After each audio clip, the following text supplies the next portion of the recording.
જય દ્વારકાધીશ મિત્રો, તો આપ બધાનું ફરી એકવાર સ્વાગત છે આપણા બ્લોગમાં. તો આજે આપણે જાણીશું ઋતિકભાઈ પાસેથી કે બદામ ખાવાના શું ફાયદા થાય. તો આપણે જાવીશું ઋતિકભાઈ પાસે. ઋતિકભાઈ, બદામ છે? બદામ છે ને ભાઈ, લાવો ને. એક બદામ હતી તો હાલ્યો. આ બદામ છે. તો આ બદામ ખાવાથી શું ફાયદા થાય? બદામ ખાવાથી ઘણા ફાયદા થાય છે, જેમ તમને જણાવું. લ્યો. જણાવો. જેમ કે તમે તમારી બુદ્ધિ ધારદાર થાય. પછી તમે વિચારો કે 1 કિલો ચોખામાં કેટલા દાણા હોય. તો ખબર હે ને. હવે આ બદામ ખાવ તમે. ખાઈ જાઓ. ખાઈ જાઓ. આખી ખાઈ જાઓ. હા, આખી ખાઈ જાઓ. હા, ખાઈ જાઓ. હવે 1 દર્જન કેળામાં કેટલા કેળા હોય?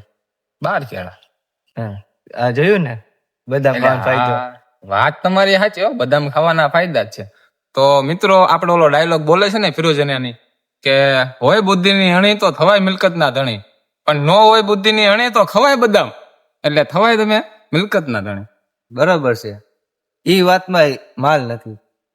હવે એક વાત કહી દો, તમે સબસ્ક્રાઇબ કરતા આવજો. જો તમે સબસ્ક્રાઇબ નહીં કરો તો અમને એમાં વાંધો પડશે. વાંધો પડ્યો, મજા નહીં આવે. તમે સબસ્ક્રાઇબ ન કરો, અમને મજા ન આવે. તમે સબસ્ક્રાઇબ કરો એનોય વાંધો નથી, તમે ફોલો કરો એનોય વાંધો નથી, તમે લાઈક કરો એનોય વાંધો નથી, તમે વિડીયો જોવો અમને એનોય વાંધો નથી. તો હવે હું રજા લઉં. ધન્યવાદ.